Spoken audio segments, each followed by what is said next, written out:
This evening, the title or topic of the talk is based on a book study that people here in the temple residents and other people coming in and tuning in from a distance we're discussing today.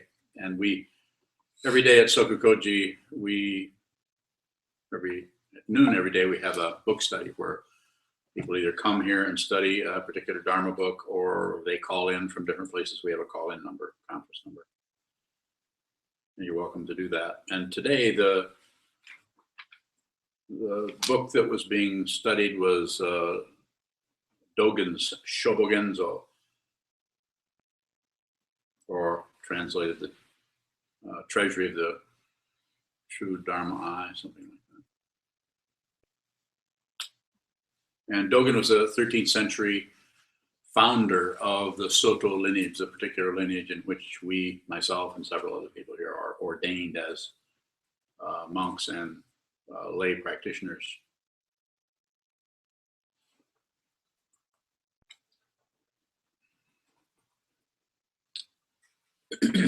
So Dogen's work is extremely powerful, and he was able to do something that my first teacher, Chogyam Trungpa Rinpoche, Tibetan Buddhist meditation master and scholar who passed away in 1987, was also very, very good at doing. And that was in one sentence or in one paragraph, teaching in both a relative truth and absolute truth at the same time, which made it at once very inspiring and also very giving the appearance that it's inaccessible. So you'd be inspired by it because there was something about it that you would resonate with, but then you couldn't find that necessarily to grasp onto it like we can relative truth.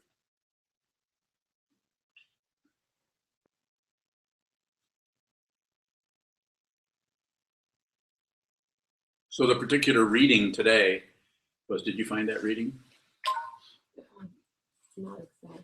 Oh, that's all right. So to paraphrase it, it is a teaching that is heard in different places in the Buddhist tradition. Teachers speak about the Dharma or the truth. The Dharma is a Sanskrit word that means truth or law or form or structure. So the word Dharma can be applied to all kinds of things. There's the Dharma of woodworking, the Dharma of the tools, the means, the way that things are carved or handled or made or produced, including the kind of wood and so on. There's the Dharma of that. There's all of those ideas about that, how that's done, how that's structured, how that works. Dharma, law, truth, form, structure. So what the title is, everything. Everything is preaching, teaching, presenting the Dharma, the Buddha Dharma, the awakened truth. Dharma also means truth. And Buddha Dharma means, Buddha means awakened. So awakened truth. So it's a truth that is completely awake. There's no hidden corners to that. So the Buddha Dharma is, when Dogen says, and I can't quote him here, and we weren't able to find the part of the text, but it is very similar to what I titled this talk, was everything is preaching, teaching, presenting the awakened truth, the Buddha's Dharma, all the time, everywhere, constantly. And so what was the Buddha's basic discovery? What is the basic thing? Everything is dependently arisen. Every single thing you find, this building, all of these human beings, all of our body parts, all of our thought patterns, right down to the simplest little, where did I put my car keys? Everything, every single thing is dependently arisen. We think we see separate things, and we operate as if there are separate things. She doing your hair for you? Ruby's busy fixing your mom's hair. And even that is dependently arisen. Everything is, you can't have a Ruby without Ruby's mom. Everything's dependently arisen. Those are the obvious ones, but then there's even more subtle ones that go down very, very deeply into very, you could say, obscure areas. So what's being said here? Why would Dogen, or why would anyone present that in such a way as to say, what you're looking at is the Dharma. What you're looking at, whether it's your thought patterns, not why you're on the cushion looking at the wall, whether it's the random thoughts going through your mind at the party store, picking up some Fritos, that's not a product placement. You get paid for that. All the time, your mind is, things are coming and going and coming and going. It's like, as they say, Grand Central Station. There's a space in the mind that it's like a big sky. And with most people, especially people who don't practice meditation, people who are not interested in strengthening what?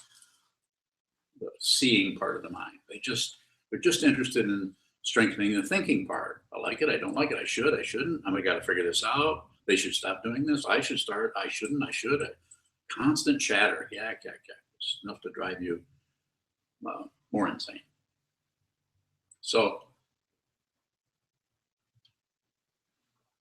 what's being said, what I'm saying, what you should be hearing. It's not funny. Why are you laughing? What? Why are you laughing? What?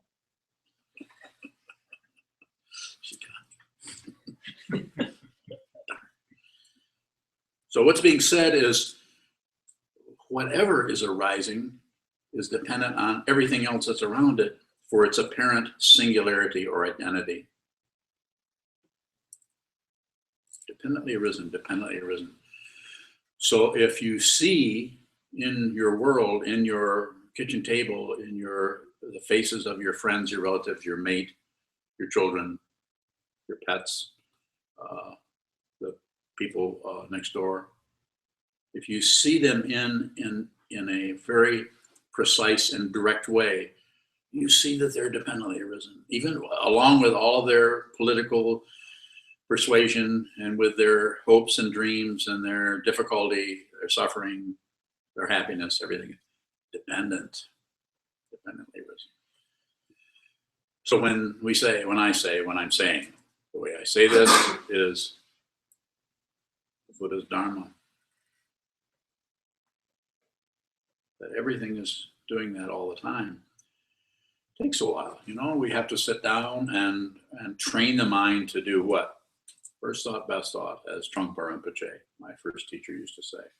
Whatever comes up first it could be filled with some delusions, some problems, sure, but it's probably closer to what is really occurring because it's the first thing after what arises. Something arises and it triggers the thought, and that thought itself is probably resonating, just like when you strike that drum over there, this window over here with the temperature, the humidity is just right, that window resonates. Which looks like one thing leads to another. Probably not.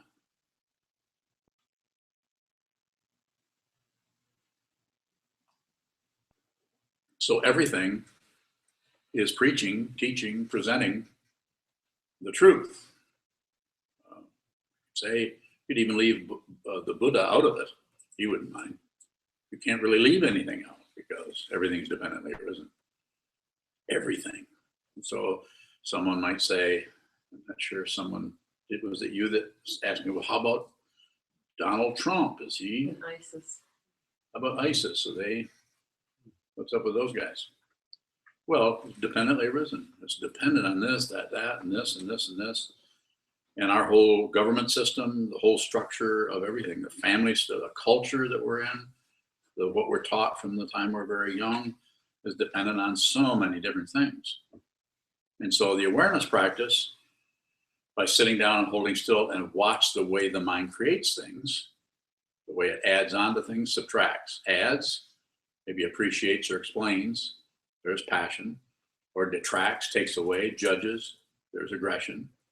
Or it just turns away from, ignores, shuts down, ignorance, Not interested. What's going on down there? Isn't there something else more interesting? Changing channels. Surfing the internet. Looking for something else.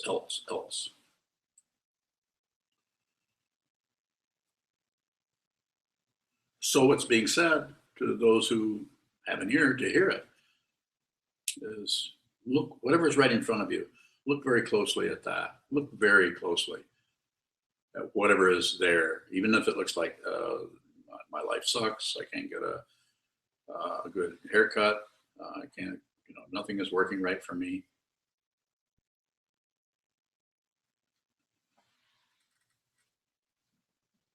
Can't get a good job. I can't accomplish this or accomplish that, or my son or my daughter won't do this or won't do that. Instead of taking that and using it as support to negative feelings, which we often do. If you wake up in the morning, you have negative feelings, we immediately do what? Look for what caused that. Well, you can't find what caused that. It's a, what do they call it? Wild goose chase. I don't know where that came from. When I hear that, I think at one point in history, there was a wild goose. Somebody chased it, and somebody started, there's a wild goose and somebody's chasing it. And they started using that over and over again. But why? Why is that such a good way to talk about something that's a useless activity? Anybody know? You ever tried to chase a wild goose? Okay, got it. Makes total sense now.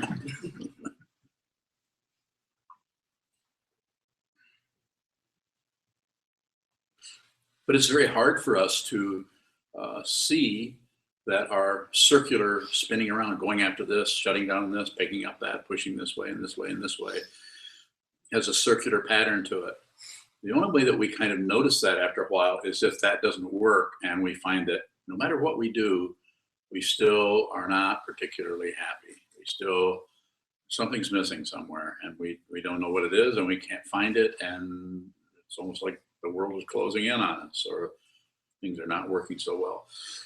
The causes and conditions that arise, this is something I say over and over again, and is that the causes and conditions that arise as any given thing are impossible to trace. Ruby's walking out on her knees. Is that a new hip hop move? So it's interesting how much when we look at any given situation, how we, if it gets the slightest bit confusing to us, we immediately do what? Project ideas onto it. It's very difficult for any of us to be with something that's arising and not do something with it. To just look at it, just bear attention. This is what the meditation instruction was about. Whatever arises in the mind, don't accept it, don't reject it, don't look away. If you don't accept it and you don't reject it and you don't shut down on it, it's just there. And if there's going to be any possibility of you seeing what that is, you can't be pushing on it or pulling on it, passion, aggression, or distracting yourself. You have to look at it. And that's why the practice of meditation can help us see more clearly what the Buddha was pointing at. Everything is dependently arisen. And also to going back to the original theme of this particular presentation, which is everything is preaching the Dharma. Everything is showing you its dependent origination. Everything is showing you that what the Buddha taught, everything is dependently arisen, is showing up in this carpeting, in this wall, in these people, in this person, and in everything all the time. But we miss it because we cloud it over with our preconceptions about it. Like it's very difficult to look at any one person and just see who is there without bringing up our preconceptions on and looking at the idea of them. very difficult to do that. If you begin to do that, the self-centeredness, the ego starts to get a little worried, because our self-centeredness, our ego, our narcissism wants to be in control of everything. The very description of that is control. Yes, Jesse. Are thoughts dependently arisen? Yes. Thoughts are dependently arisen. One thought leads to another thought, leads to another thought. And that's why when the thought or the concept or the idea of meditation practice takes a while to learn, because at first we think we're supposed to figure things out or learn things or on some kind of a, understanding that's more like analysis. And it's not that there isn't some of that there is, but the main emphasis is on strengthening the awareness. So what you're actually doing, it's almost like you're changing your allegiance over. Let's say if we use an image like your mind is like a sky and thoughts are like clouds or weather. Let's just say weather. There's all kinds of images there. And when you're sitting down and looking at the wall, holding very still and watching what moves, eventually you begin to change your allegiance or your focus from the clouds and the weather over to the background on which the weather occurs, which is the sky. Another image that's often used, even Ramana Maharshi, the great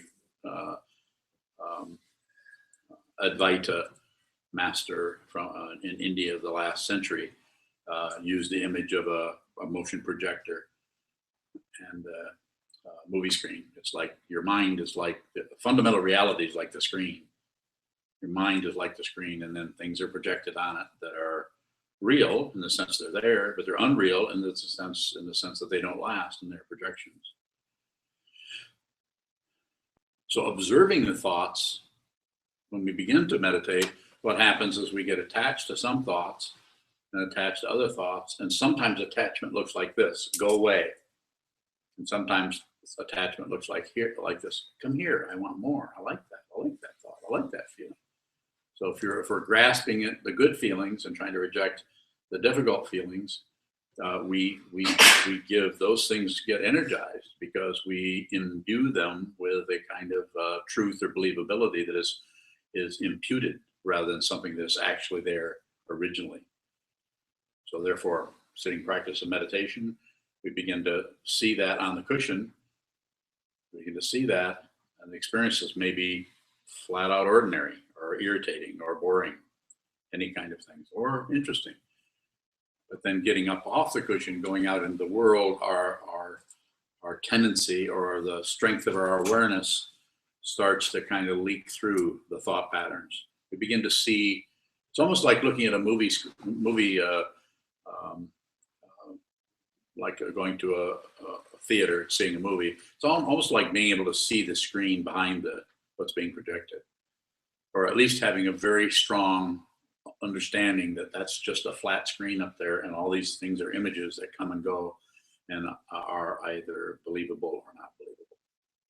More? Yes. Shane has a question. Shane in San Clemente, California. He asks, are you preaching the Dharma while you're preaching the Dharma? Is that double preaching the Dharma? That's too hard of a question for me. Give me an easier question, Shane. No, right. He's in there. Oh, he's in there? Speaking of screens. Shane. So I would say, you're talking about some kind of doubling up on something. I don't really know. I would say there's no way that I can use those concepts and squeeze some bit of an answer that would be helpful. Yes, Jason. Going off of his question, there's the words we hear you say, and the acknowledgement that is coming through as a relative teaching. Mm-hmm. Is there an ultimate Dharma being presented? Yeah. The ultimate Dharma that's being presented is I can't do. I can't teach that. I can only point to it. But if you look at it instead of looking at my finger, you'll see the moon. The moon is what we're looking for, but it looks just like this stuff. And so a Dharma teacher, he or she, will go look at it. The thing that's difficult for the ego, for the self-centeredness, the ego doesn't want to let go of the finger. In order to look at what it's being pointed at, you have to leave the one-way sign. More. How can we begin to recognize the ultimate teaching in the relative teaching? I think it seems to be necessary to begin to see the ultimate in the relative, to begin to see that there's an ultimate situation everywhere all the time. And when we first see that, it feels like we're leaving the relative world because it seems so unusual. Or sometimes this is called awakening. And it's kind of the experience of awakening. We begin to see reality. And so it might be startling. It could be, or maybe not. But then as we look at that, we say, well, they're really not separate. How can you relate to just everyday activities as the expounding of truth? Just remember that and reflect on it more. It's like, go ahead, I was please. going to say maybe in a minute. So it's just like what you see.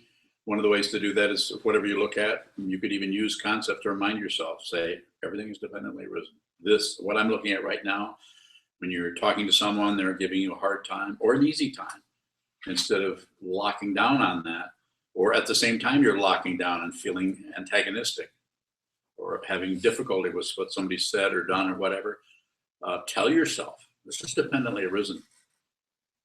This is not real. It is not real. It has a reality, just like the image that's a traditional image that's often used is watching a movie or watching a play. But the way I sometimes say, I say, get off the stage. Don't leave the theater. That's ignoring. Don't fight with this, the stage manager. Don't fight with anybody who's but participate in the situation as it is. Go ahead.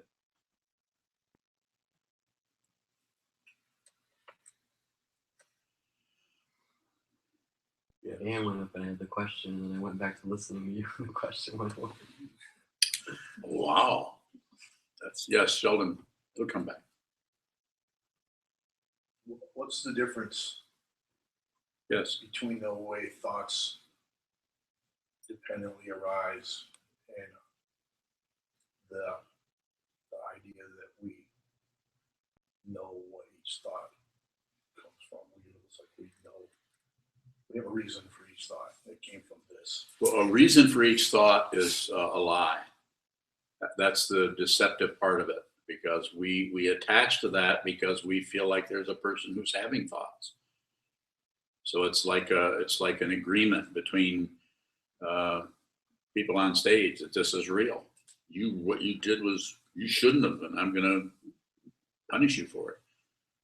We have whole countries that are doing this to each other, let alone two people in the same family. Instead of having some understanding where we can see that people are functioning, most people are doing the best they can with what they're born with. It's difficult to be born with karma that has been accumulated from beginningless time and appear here as a human being and be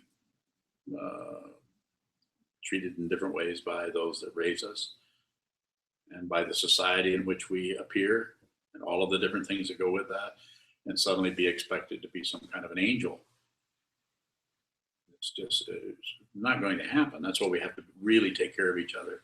It's really just a big family. We really have to take care of each other. It's very important to do that, yes. When you acknowledge that a situation is dependently arisen and you fundamentally have no business, but you're not relieved from action, How do you act out of sanity as opposed to the relativity of what's occurring? So it's a little bit convoluted what you're saying, but I would say do as little as possible. I often say don't do anything unless you have to. If you're doing something you don't have to do, then you might as well be at the casino. Don't do it. Don't do it.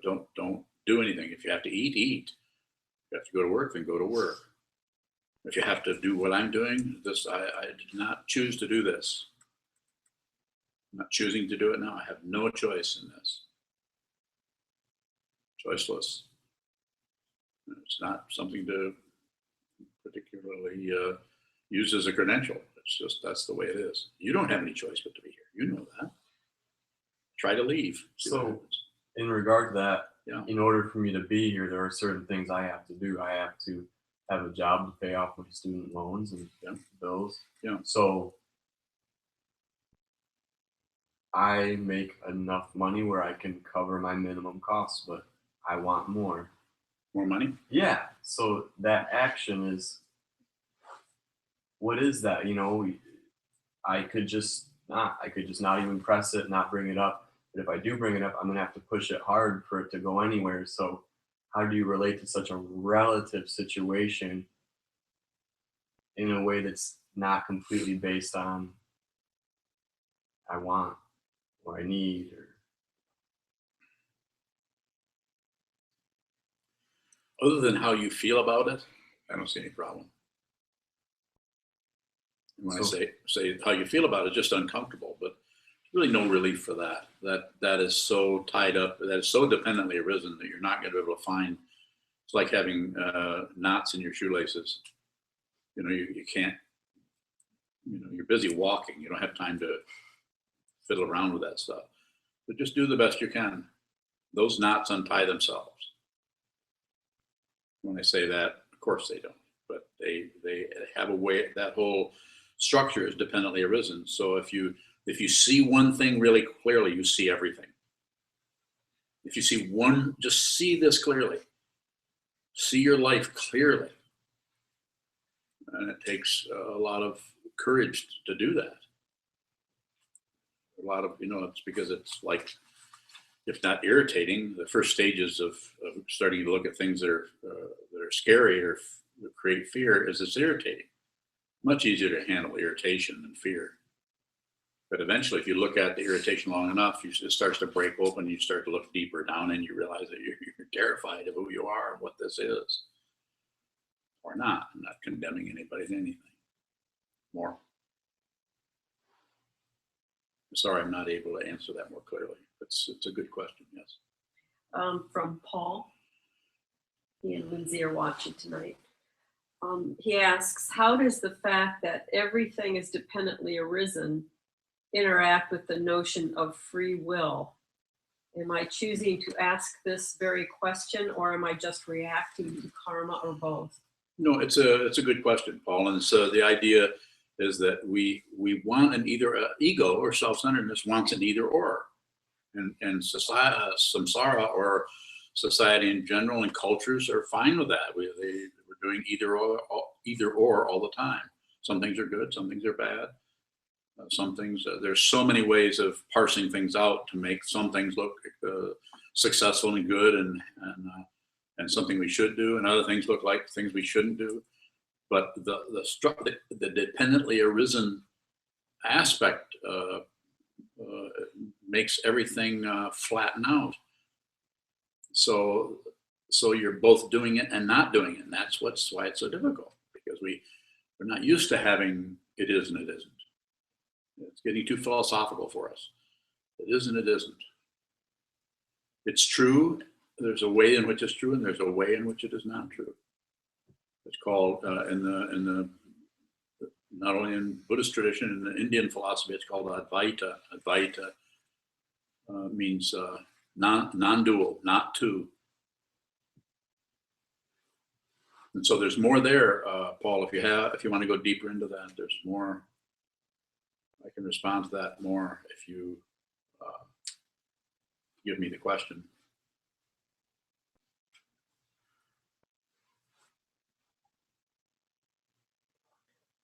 question from Carol. Okay, Minneapolis. She asks, does dependent origination explain sameness, and then in parentheses, or the equality of sameness and difference? Yes, it does. So what Carol is asking about, there's a sutra that we chant sometimes called Sandokai, which means the equality of sameness and difference. And it's a way of bringing the mind to a space where it sees that there's a sameness to everything, and at the same time there are differences. That's something that if we try to deal with that intellectually, it kind of burns itself out. It doesn't work. You can only go so far with that. But if you begin to do it with your awareness, which means the space in which things occur, that's the awareness. That's a way of talking about awareness. Then we begin to see that things are both the same and different at the same time.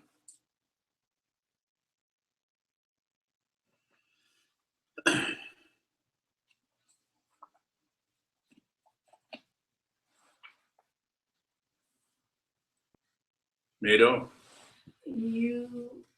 Earlier you talked about the sound of the drum. Yes. And the relation of that to the shaking of the window. Yes. And you used the word resonate, that the shaking of the window was resonating. But then you said it might seem like cause and effect, but you said it probably isn't. Mm-hmm. And I'm wondering if there's a difference between dependent origination and cause and effect. I think they're the same thing, but you have to see it in its totality. When I say it, it looks like cause and effect, but it doesn't. It's not always the case, because all the windows aren't doing that. Just that window that is set in there in a particular way that has a particular vibratory resonance with the tone. Would you say, you being a drummer, is that what's happening there? Is it resonating? Is there a frequency that the drum vibrates at? Probably. I just hit the drum. You just hit the drum. I don't know. That's right. Yeah. You don't know how drums I'm not a work. drum scientist. Any drum sound? Well, I built that drum, so I should know. It's a noisy drum. So it both is and it isn't. But it's an interesting example of how something that we just happen to tune into that one, but there's all kinds of other sounds that are out of our frequency range. There's all kinds of things that are out of our vision range. There's all kinds of things that are odors or fragrances that are completely out of we can't smell them. We have to ask our dog. Say, what do you think, Casey? How's that smell? And then quite often the owner of the dog will start getting really good at smelling things, like Kozan. Kozan's very good at smelling things. So, but I guess what I'm trying to point out is it's complicated. And so there's a little bit of that happening, but what we want to do is we want to appropriate that and apply that to I did this, therefore this is happening. And then when we go right back into the complication called praise and blame. In Buddhism, one of the basic slogans or things to remember or sayings is all dharmas, since we're talking about dharmas, are without blame. So it's not saying there isn't a cause and effect, but if we take it deeper, then somebody had to make that drum. In this case, it was me. Somebody had to make that window. Somebody had to put the drum there. Somebody had to hit the drum. Somebody had to install that window. Somebody. I mean, there's just so many variables there. I'm not trying to be cute about it. I'm just saying there's so many things that are there, and most of them are hidden from view. Most of the part of the tree that sticks out of the ground, we call the tree, but you may never know what shape the roots are taking or what kind of soil they're going through, how much clay it's running into over here, or how much moisture is in the ground in that particular area. We have two trees in our yard. They're planted at the same time. One was a little bit larger when it was planted, and now the other tree is 5 times as high. Well, planted next to a pond. So, but that kind of thing is going on really extensively everywhere. And so, if we try to track that, we immediately get on a circular track called whatever, empirical truth, cause and effect, and so on. Is that helpful? What I'm saying? Yeah. Okay. I'm not saying there isn't cause and effect, but I'm not going to deny that. It's just that our perception of it is loaded with what it's our perception of it, where the preconceptions about what is happening are so strong that we can't actually see what's happening, that everything is dependently arisen. But not everything is caused by what we think it's caused by. Or I've always been puzzled by Dogen's statement that spring doesn't cause summer, or that firewood doesn't cause ash. Did he say that? Yeah. Nah, I didn't say that. He did. Prove it. He said firewood does not become ash. Is that Become what he ash, said? right. Okay. Well, that's pretty obvious. I mean, firewood is firewood. Ash is ash.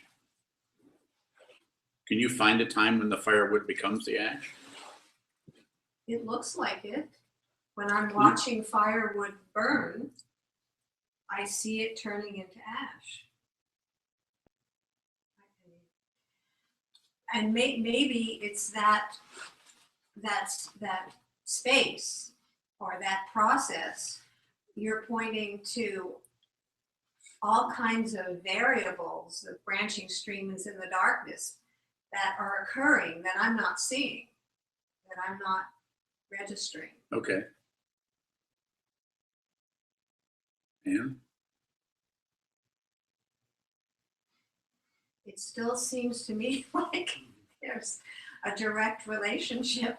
It's right Okay. there. so just keep looking at it. There's nothing to sell, nothing to convince you of.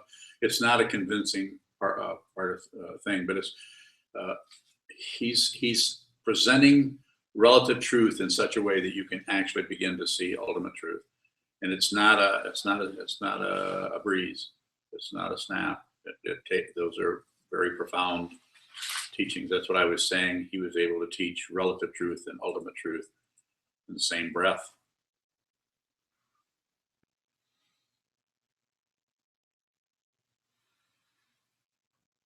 I'm wondering whether dependent origination is more fundamental than cause and effect. That You could think of it that way if it's helpful.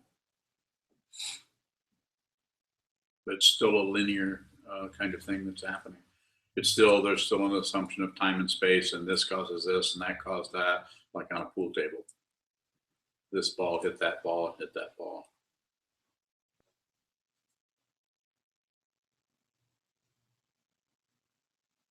probably enough.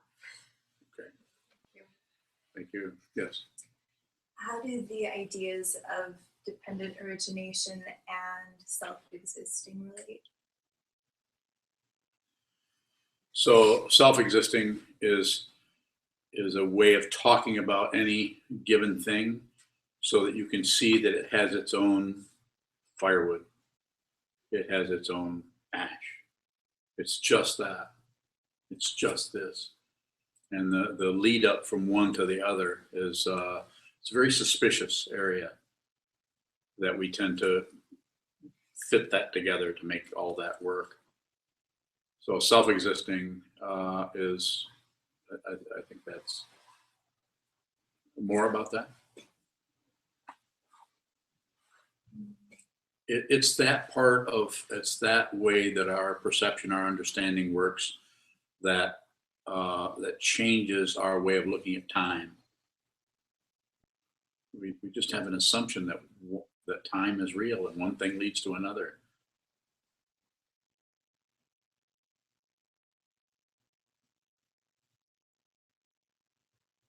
More?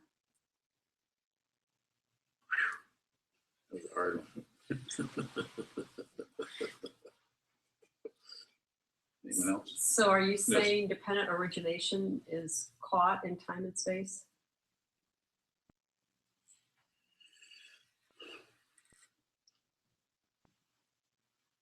I don't know if you could so much say it's caught there. I mean, the time and space are also concepts where time and space look like two different things that actually get their meaning from each other. If you have no space, then the illusion of time is there. And if you is not there. And if you have there's no time, then the illusion of space isn't there. But they're illusions.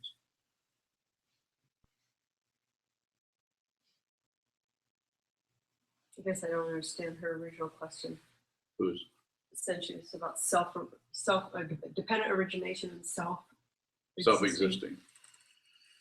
You know, I think it's just a way to talk about the immediacy of things. Things are just self-existing rather than track them down with praise and blame or cause, to track them down, because you can't find the first cause. So as soon as you leave what is there, the self-existing there, and go on a journey into why did this happen?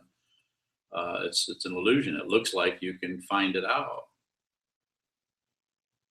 but the dependent origin, you can't pull one thing out of that so-called equation.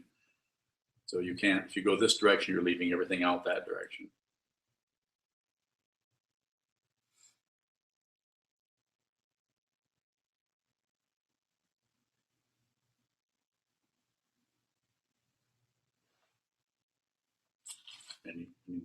Any other questions? I think Shane has another question. We have time for one more. Shane asks, are you preaching the Dharma of Buddhism? Am I? Yes and no.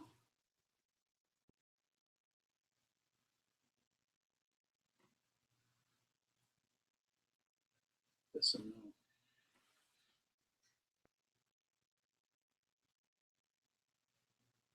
More, Shane?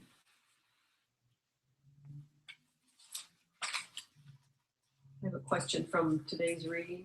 Okay. Is this from you? Or Yeah, someone else? no, this is my question. Okay.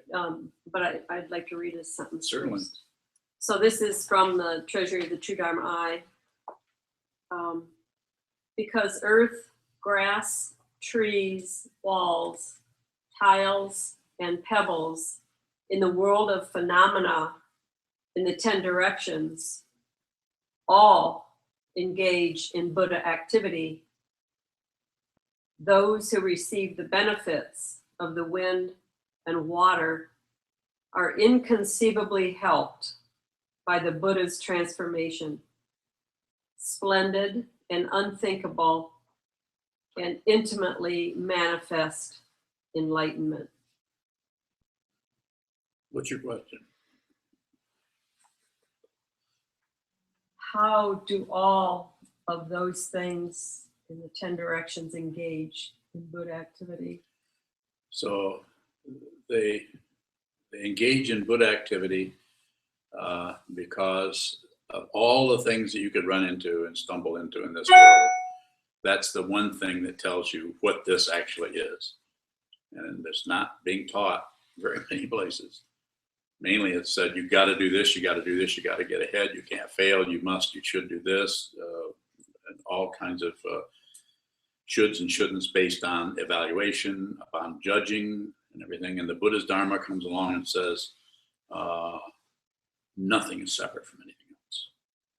The worst demon and the highest deity, not separate. And from in the Shambhala tradition, it's basically said there's only basic goodness. There's only goodness. It's not saying that things don't go awry and get their head up their butt occasionally. But even with someone who's really a difficult person, is just a person who is totally swamped by and in love with their self, their karma, their illusion of being able to control, and being able to shut down on that they will die.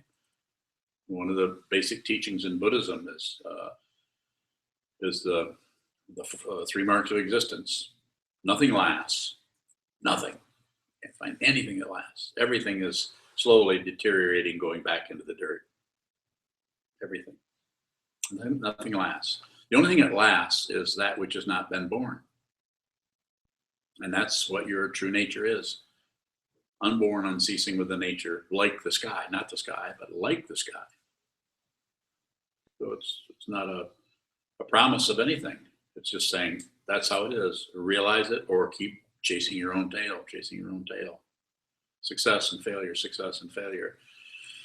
So the way in which these are preaching, the way in which these are presenting this is available all the time. Just see it. Just see what it is without adding anything. Don't add a past. Don't add a future. Don't add anything. Just this, self-existing. It's really good. I read that. I'm so jealous of Dogen. He is so cool. He really is. It's an amazing. I mean, that's translated out of Japanese, but it's just an amazing. Read it again. Do you want me to read the whole paragraph? I didn't say that. Oh. It's too much Dogen. We need some Excedrin. You have an Excedrin. We'll hang that out at the door. Because earth, grass, trees, walls, tiles, and pebbles in the world of phenomena in the 10 directions all engage in Buddha activity. Those who receive the benefits of the wind and water are inconceivably helped by the Buddha's transformation. So, inconceivably. You can't find a concept. It's inconceivable. You can't think about it. Your thoughts aren't going to lead you there. It's inconceivable. They're inconceivably helped. Just like the Bodhisattva prayer that we did. You can say, oh, okay, well, what are we doing? Who are we talking to here? You're talking to yourself. We're always talking to ourselves, not separate. Are inconceivably helped by the Buddha's transformation, splendid and unthinkable, and intimately manifest enlightenment. Intimate is the space between one stone and another. That's what this life is. Realize that suffering comes to an end. That doesn't mean that you don't have people all around you suffering. You have a lot of time on your hands. Help them. And how do you help them? Look them in the eye. Take their temperature. Be a nurse. Be a good companion. Any other questions before we close? Okay, we can dedicate the merit. Thank you.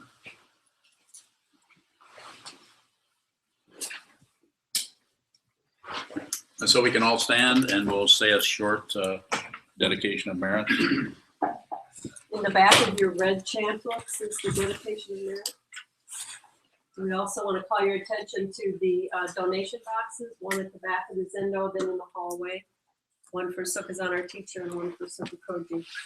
We appreciate your putting lots of money in there and online.